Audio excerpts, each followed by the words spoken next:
Good morning. My name is Janie Montblanc, and on behalf of the Great Basin Fire Science Exchange, the Native Plant Project, and our partners, I would like to welcome you to this webinar, Sage-grouse Forb Preference by 12 Plant Categories, presented by Roger Rosentreter. Roger was the state botanist for the Idaho Bureau of Land Management and retired from a 35-year career with the Idaho BLM working in the sagebrush steppe. He has authored nearly 100 scientific publications and is an author and co-author of 6 botanical books. In 2008, he received the Idaho Weed Hall of Fame Award.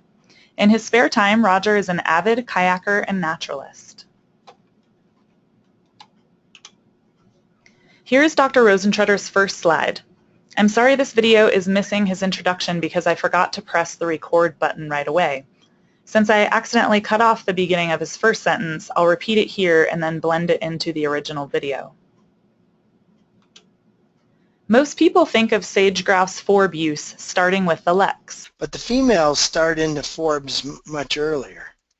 So if we backtrack a moment and think about sage-grouse, and some of you might be much better at that than I am, but it helps to understand the animal and its forage habits a little bit more by knowing that animal better.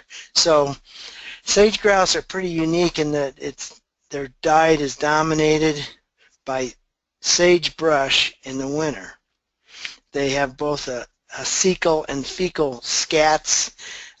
Those who aren't familiar with a cecal scat, although I know most of you are really good and know all your shit, the cecal scats are black tarry substances made up of mostly sesquiterpene lactones and very strong smelling, while the fecal scats are more fibrous, like many other animals.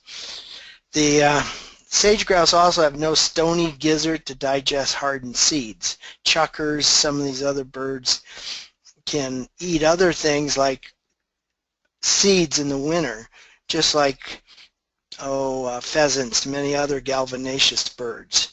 Sage-grouse also have red muscles for long flights, and they tend to migrate when needed in the winter, both for food and for going to the leks, and they lay fewer eggs than many other gallinaceous birds. And you don't need to know this whole table here, but I highlighted kind of the summer food habits of sage-grouse and some of the other gallinaceous birds, and you see that most of them eat forbs at other times of the year too. So this is a common food habits, and we don't really know, there's not a lot of published literature on some of the other gallinaceous birds as far as their forb preference. But there is some good data on insects and seeds that some of the other birds eat. But when it comes to forbs, it's more limited. So if we move on, like why would a bird want to eat forbs? Basically, compared to grass, they're higher in crude protein, calcium, phosphorus, and of course they're more succulent.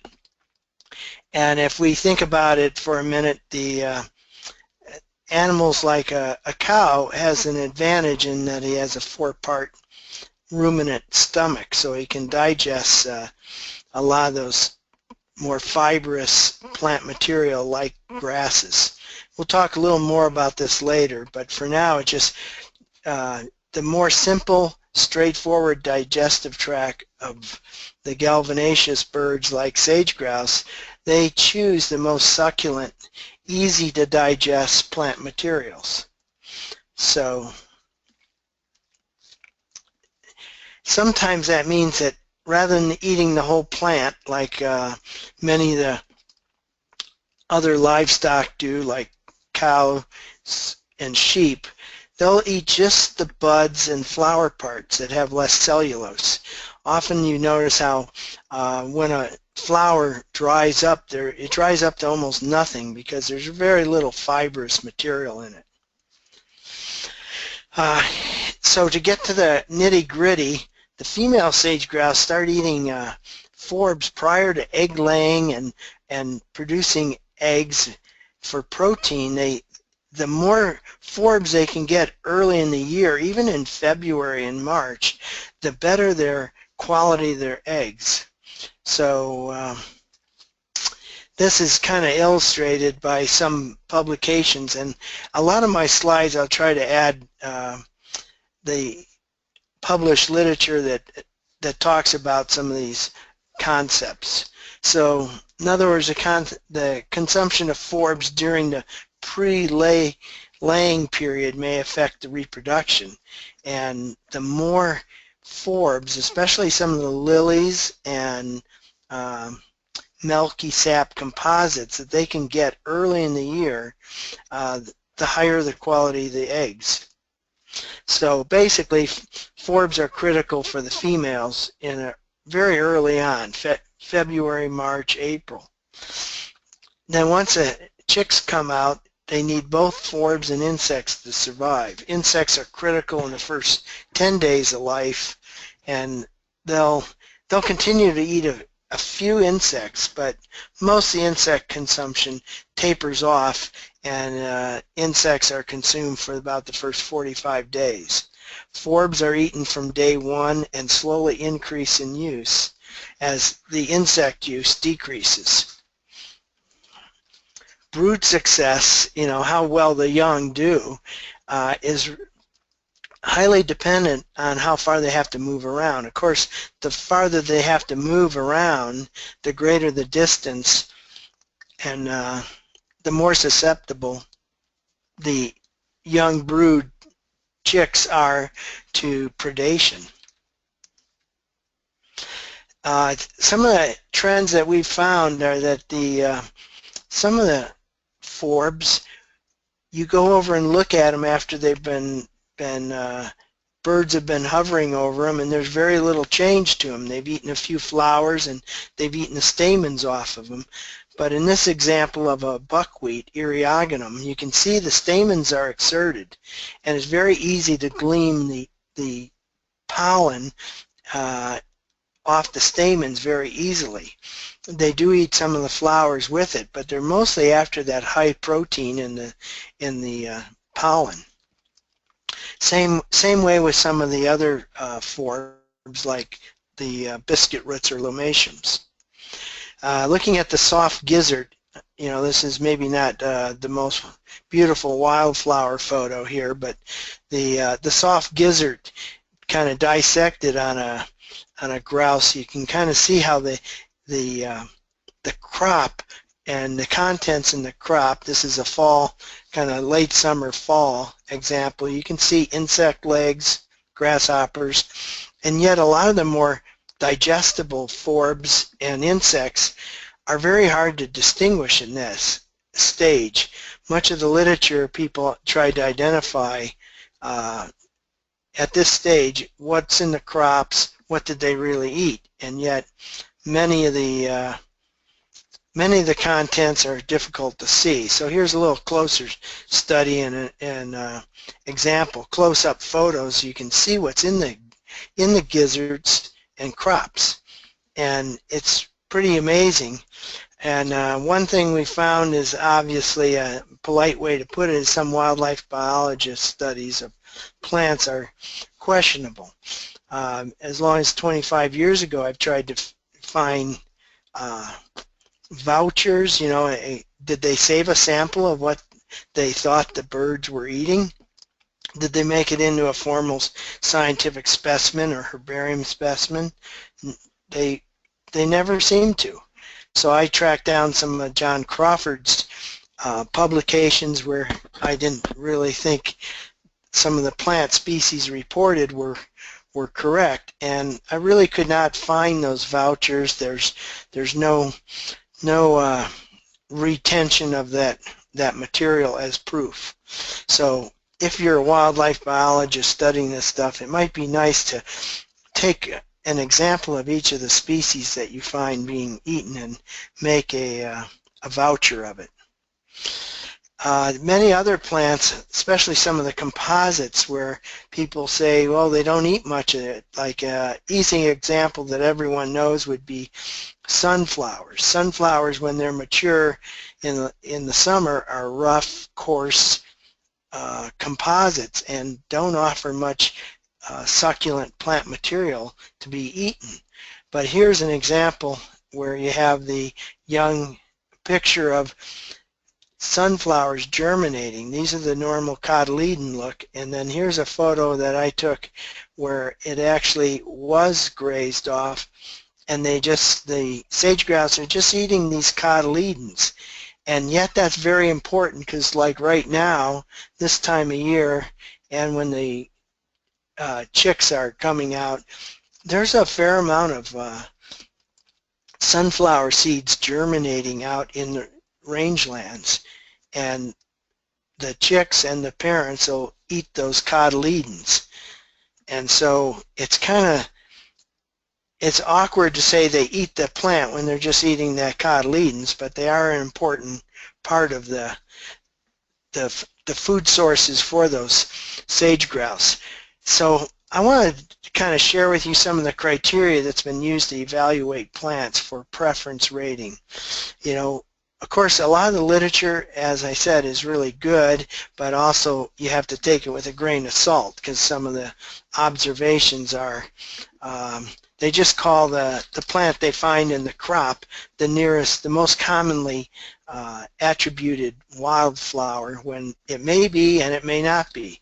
But those are directly eaten plants, you know, yes and no. But sometimes it's just the flower parts eaten, the immature leaves, like the cotyledons on the sunflower would be the example. And sometimes forbs are just attracting more edible insects. So you have to kind of weigh all four of these criteria and look at what you can see in the field to know what's really happening. So based on those major literature citations and that with food habits, kind of come up with several groups of plants. And last year I taught some classes on this, and we had 14 to 13 groups, and we've tried to narrow it down to very natural, easy to classify groups that technicians can come up with. They don't always have to know the genus, but can calculate that. So here's the groups, and I'm going to go over these groups in more detail. And you notice that there's a handout that'll be out, that you can click on and download, and it has a little more detail than this table here. But just as an example, yellow composites with milky sap would be Crepis and dandelions, the choice, the kind of ice cream plants for sage-grouse. So likewise, I arranged that last table by taxonomic groups.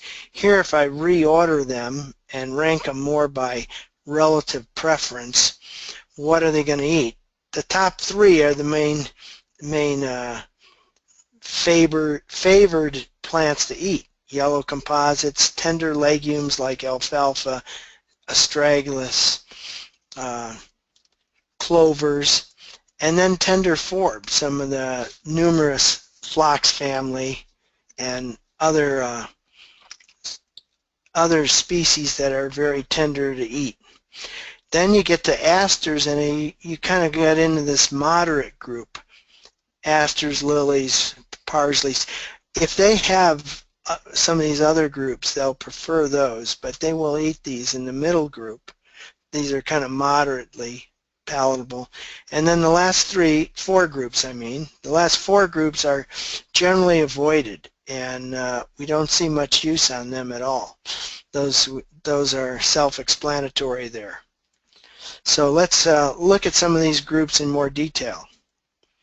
And this is kind of, categorized by preference and suggested preference rating, so that these top three groups would have a high rating for preference. They're the greatest. Every study site you go out on where you have radio-collared sage-grouse, you can find some use by these top three groups, but you often don't see the use by the other groups at all, at least directly eaten.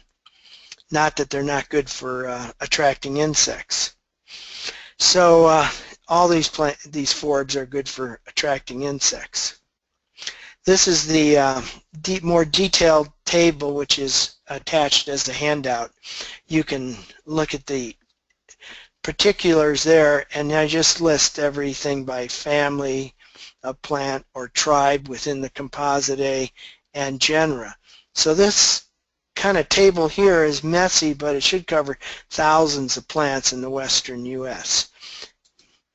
So let's go through the broad groups, because a lot of our, you are trying to go out and do field studies and rate composites, even though they're not flowering yet. You're also maybe assigning field technicians who are not that skilled at different composites yet. So how can you group those in a really subjective order? And one way would be break the stems and look for milky sap. Of course, try it on a dandelion and you know what I mean. This whole group 1 is in the Chicoraceae tribe of the Compositae or Asteraceae. Another real common one in rangelands is Crepis cuminatus and Crepis occidentalis. It has that taper-tipped leaf, or a common name would be hawksbeard. So here's the Crepis or hawksbeard growing, big tall plant. Really you see more use before it flowers often, and a lot of the use is down at the basal portions of the plant, not in the upper portions. Now, to see that on your left here, here's an ungrazed leaf. In contrast to where we flushed a sage-grouse, went over and could find the leaf. In fact, it still had milky sap coming out the end here. The sage-grouse will eat often these edges. They'll eat the tips off, but they sometimes eat just and leave the midrib. So this is a good distinguishing characteristic or observation of if it's sage-grouse eaten. In contrast, when it's eaten by cows, you get more broken stems and most of the whole leaf is chewed off. So here's an example of a stand of Crepis that was eaten by cows. Now, how do you tell this Chicoraceae group from the Aster group? The Chicoraceae group, for those of you who haven't done a lot of hardcore botany, it's all ray flowers, and there's no circular flowers in the middle like there is on a dandelion. This is the Chicoraceae, and on a sunflower you've got disc or tubular flowers in the middle. Many of these tubular flowers, the ray flowers, just act as a attractant. So those are the two main groups, how you differentiate between these tribes in the Asteraceae. Here's another example. There's a tube flowers. That's a tube flower. Here's a ray flower. A dandelion has all ray flowers, even from the middle. So that's an easy way to tell it. These are milky when they're not flowering. These are not milky. These are asters and sunflowers. If we look at that same sort of table from before, we see that here's an example of that with the Asteraceae tribe. Chicoraceae, here's the other tribes are divided up, and here you have like coarse composites are, of course, your knapweeds that have chemicals in them they avoid. Oh, your thistles. Thistles are coarse composites. Gumweeds like, curly cup gumweed. These genera are generally avoided too. But the asters and other composites with non-milky sap, these are moderate in their preference. The next group is kind of tender legumes. So tender legumes include the astragalus. Of course, people know another common name for astragalus is milk vetch, and there's about 6 milk vetches out of 240 some species that are poisonous. Those are mostly ones that accumulate selenium, and those are often referred to as local weeds. Other tender legumes are like this European clover, alfalfa. All these tender legumes are very well adapted by all the gallinaceous birds, including sage-grouse, and they attract a lot of insects. It's a very sought-after plant by the sage-grouse. Other native tender legumes include vetches, and then the next third group is tender forbs. Things like globe mallow, and in fact, while we're on globe mallow, some of you might be from southwest U.S. and know a lot about desert tortoise food. Many of the plant groups that desert tortoises like are the same ones that sage-grouse like. Globe mallow being one of the preferred species. It's pretty interesting. It's kind of tender forbs. Also succulents are in this group. Blazing star family. This is a Menziesea in a spot where we flushed a whole group of sage-grouse, and here you see they ate the edge of the leaf here. They ate some of the margins but not the midrib. They kind of tore this plant up, but this is pretty typical, seeing what happens in that tender forb group. Interesting thing about tender forbs, a lot of the tender forbs were also eaten by Native Americans, and things like the camas. Camas is very much considered a tender forb. A lot of the lilies, and almost anything that was an important ethnobotanical plant is also important for sage-grouse. Here's an example of asters, ridgerons. All these are kind of in the asters and other composite group, but they don't have the physical deterrence of like gummy, sticky substances or thorns that are in the other two groups of asters.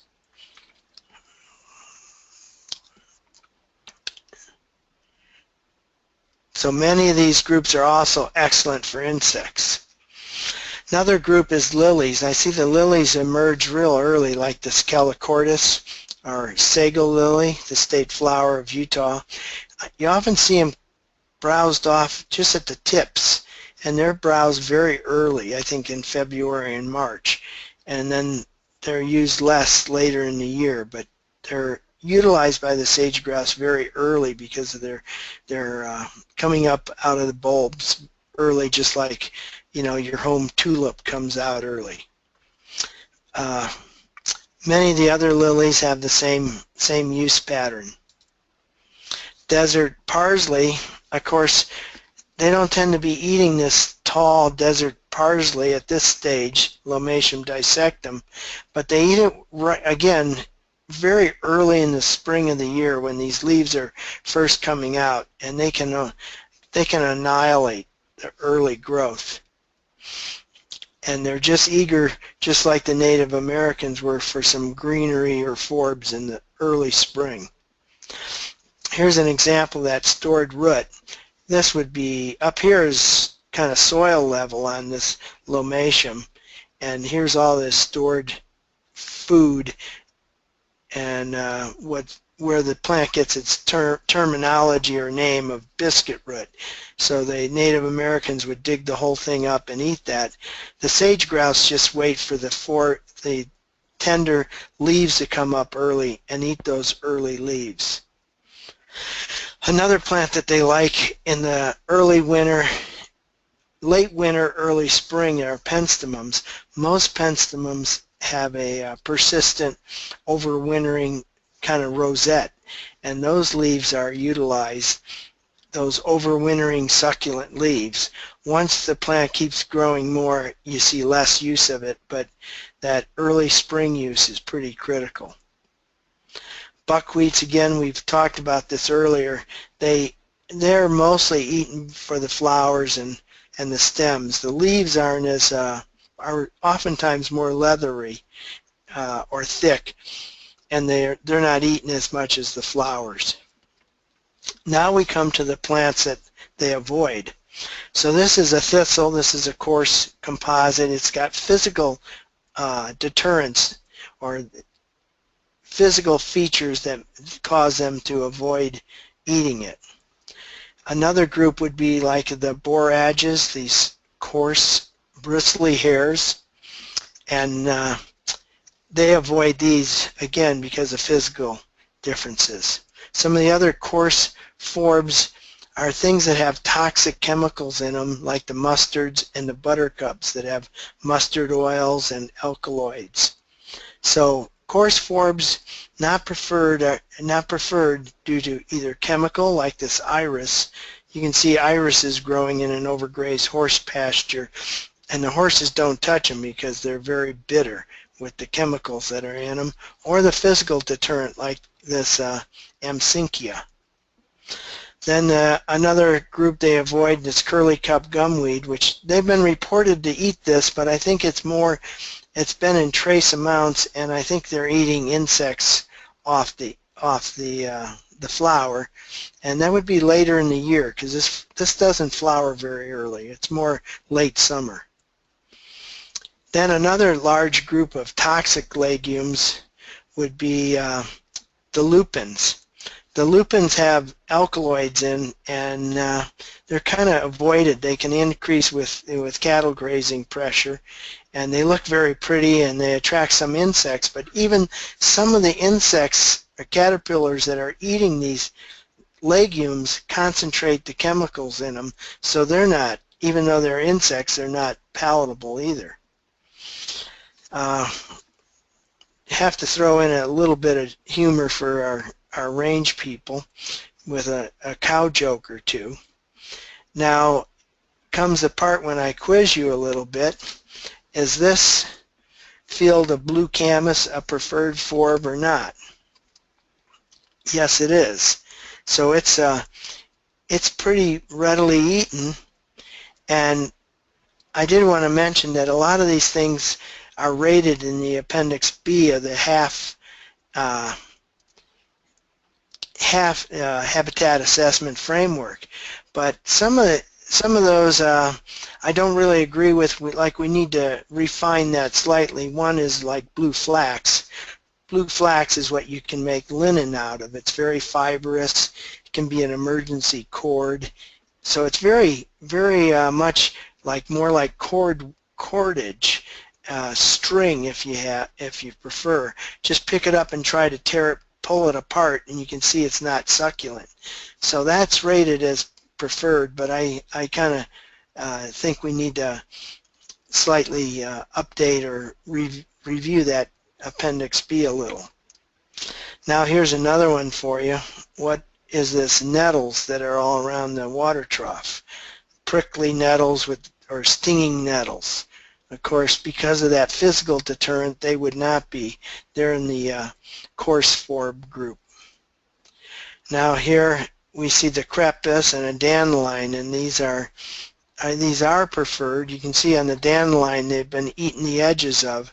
This is typically all you see. You have to kind of be observant of what sage-grouse utilization looks like.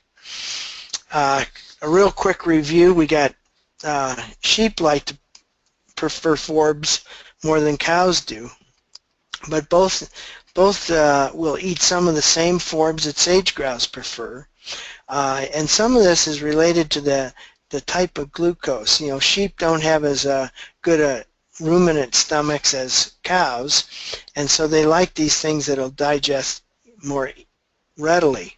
So a lot of the fibrous material in both fibers and cellulose and woody material trees are made out of glucose, and beta glucose makes more woody fibers, and you find that in trees and grasses, while alpha-glucose is what's found in forbs. So that's the reason why forbs are palatable to other game birds and ungulates and palatable to sage-grouse. It's that soft, more easily digestible cellulose. Well, not cellulose, but non-cellulose fibers. So here's just a quick review now that we've gone through those groups of what the preference levels are. This is a general trend, and again, how I kind of suggest some of you might want to use this, because right now we're collecting a lot of data, and a lot of times the data is species specific, but at some point in time we're going to have to cluster that data and try to analyze it as far as what's preferred, what's not preferred. And there's been very little, compiling of that data. And, this would be one way to do it, is rate the different species in these categories. Other forbs reported in the literature that I think need to be discussed, one is this curly cup gumweed. It's mostly found as a trace or incidental with insects. Then yarrow's reported in a lot of studies, but mostly as just a trace. And I think a lot of times it might just be that divided leaf that looks a lot more like Malthroxus, Genactus, Artemisia frigida, Hymenopsis, or some of these other genera that have a similar leaf. And one other thing to mention in a lot of the literature, like 30% of the crop materials are unidentifiable, and yet those are probably the materials that are the most palatable because they're already being digested. So how do we maximize sage-grouse productivity? Consider the forb and sagebrush diversity of our sites. So all the way from February into September. So over half the year, they're eating forbs either as their main source of food or at least partial food. In late brood rearing to fall, then they start going back to sagebrush. And they'll nibble on sagebrush year-round, but not very much. Most of it's increasing more in the fall. So you're going on forbs all the way from February to October.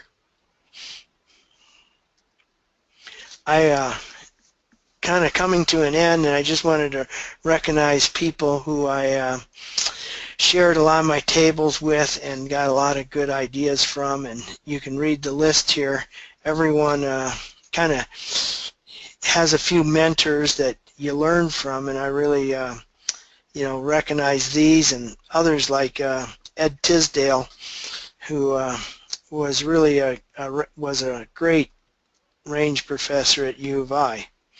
So with that, I'll take any questions. Great, thank you so much. All right, the first question is from Mark Williams. He asks, let's see, I watched Gene Chambers' webinar last week, and someone asked about trade-offs between using native versus non-native forbs in restoration mixes, and seemed to indicate that grouse preferred some of the non-natives. I'm not aware of any food habitat analyses which validate that statement. Are you aware of any studies that show this phenomenon? Which non-native forbs commonly used in restoration mixes may be good food for grouse? For example, you showed dandelions as good forbs for grouse, but they're not used in restoration. Mark, those are good questions. That was kind of a long question, but I think I would say that the non-natives that fit in those first three categories are all utilized by sage-grouse. So I think it's well shown that like non-natives like alfalfa are utilized a lot by sage-grouse, but in general there's often native substitutes, but I think you can use a mixture of both wisely. I think some of the other, in the tender forb group, there's the roses are generally in that tender Forb group, the whole family, and some of the other non-natives that are planted like small burnet are suitable for sage-grouse. But really a lot of the other, in general, except for a few of the tender Forbs and tender legumes, most of the non-natives are things like grasses and that, and in general there's fewer insects on non-natives than on natives. And some of this is just from the coevolution. Plants have taken thousands of years for these insects to evolve with them, and so they generally there's more insects on these Forbs and on native grasses than there are on exotics. So the secondary benefits of insects would be lost with a lot of the exotic plantings, except tender legumes and tender Forbs. So, and also, the insects are the first step to decomposition. So a lot of times our exotic grasses don't decompose as well as our native grasses. So we're building up litter, which, again, adds to our fire potential. Great, thank you. Tara de Quiros asks, are you aware of use of annual Forbs by grouse? Sounds like Amsynchia would be avoided, but Metzelia might be preferred, maybe Microsteris as well? Yeah, I think she's that's kind of answered her own question there. There's things like Collinsia, blue-eyed Mary. A lot of those annual Forbs are heavily utilized by sage-grouse. It's really difficult to quantify some of those because they're so small, like Microceris, but it's been used. The Menzelia albicollis is an annual, and it's everybody seems to like it, and it's really decreased over like the 39 years I've been around southern Idaho, because cheatgrass fills those niches. But annual Forbs can be really important, and they can kind of really come in thick sometimes, and we have a lot of, almost too many annual Forbs to talk about. Almost need your own webinar on them, but they're very good, a lot of them, and yet the exotics, and even some of the native annual Forbs and some of the coarse Forb group like the borages are not utilized by sage-grouse or many other animals. So that's about it on the annuals, I think. Okay, great, thank you. All right, well, those were the only two questions in the queue, so if you have more questions, audience, please type them in. And I will just let you know that at the end of this webinar, there will be a 3-question survey that will appear, and we'd greatly appreciate your feedback. I will post the recording of this webinar on our Great Basin Fire Science YouTube channel this afternoon, and the link will be automatically sent to you through the GoToWebinar system tomorrow. If you have further questions regarding this webinar or have requests for future webinars, please email or call me at any time. Okay, we do have another question that came in.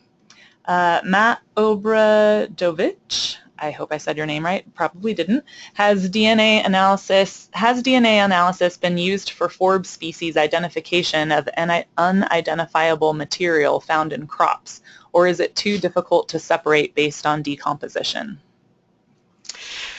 A lot of the early studies were done on crops, like Carl Womble up at Bozeman, Montana, who retired maybe almost 10 years ago. He did a lot of studies where they utilize a lot of sage-grouse by shooting them and looking at their crop contents. Nowadays it's a little hard to get a permit, or I know you would not even get a permit to say, like he did in those days, and say, oh, I want to shoot 200 sage-grouse and look at their contents. So the only and Fish and Game regulates who gets those dead birds that are found now. So it's really it's difficult to get crops during the spring and summer. Most of the hunted birds are in the fall when they're switching over different food habits, and so that's a difficulty. And it is kind of a amorphous mess in the crops. It's challenging to identify anything, you know, just like with the insects. I often feel like we can identify grasshopper legs because there's, you know, you just can't digest a grasshopper leg. It's got too much keratin in it. And so those are, the DNA analysis would be a great idea, and some new young researchers should do it. But it is hard to get crops of birds in the right time of year. And I know recently, just the other day, a bird hit a radio-collared bird hit a... Oh, we lost you. Did you accidentally hit the mute button again? Are you there, Roger?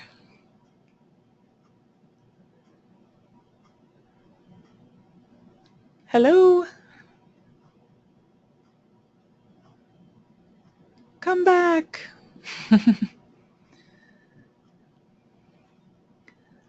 We still can't hear you, Roger.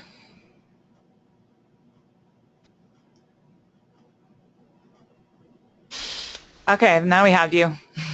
You have me? Yeah. So I was saying that recently we had a radio-collared bird on the University of Idaho grazing study where it hit a fence, and so we have that bird, but it's very rare to get crop contents at this time of year when they're eating forbs. But someone could do that, you know. It'd be a good, you know, PhD or master's thesis, but I don't know of any that have done it. Okay, great, thanks. Jeff Ott asks, rush skeleton weed, let's see if I can pronounce the Latin name, chondrilla, is on your list of preferred species, but is an invasive weed. Do you know of any studies assessing the suitability for sage-grouse of areas invaded by this species? Yeah, that's a good question. I kind of can lose sleep over some of these tendencies, and I think there can be, you know, part of science is to try to find these general similarities by families and genera, and the family is really preferred. And, you know, of course, rush skeleton weed was introduced by multiple cultivars or types of it in Australia for the sheep, and sheep love it, and pretty much anything that, you know, got milky sap sheep like, and so do sage-grouse. Yet at the current time, rush skeleton weed doesn't seem to overlap much with sage-grouse range, so I personally have never seen it utilized, but I think the rosette leaves would be suitable. And it's unfortunate that, you know, we put labels on everything, you know, just like natives and non-natives are all, you know, some are good and some are not good, but you know, their rush skeleton weed doesn't tend to occur in the same range as sage-grouse, but if it did, I think they would utilize it based on the chemistry. And but I have no observations of that. So it's something I've really considered. Like you notice in the title of that table B2, I mentioned 5 genera within the Composite that don't fit their, you know, they have chemicals in them, so they really aren't as palatable as the other genera within the tribe. But generally speaking, it's most pretty good to stay at the tribe level for palatability. Great, thank you. And just to let everyone know, the handout that Roger mentioned, if you had any problems downloading it from this from the webinar system, please email me, and I'm happy to forward that to you. All right, well, that looks like the last question. Thank you all for your presentation. Thank you all for your participation and a great discussion, and thank you so much, Roger, for your presentation. Okay, great. Thank you for coming to the webinar. Yeah. All right. Well, have a great day, everyone. Bye. Bye.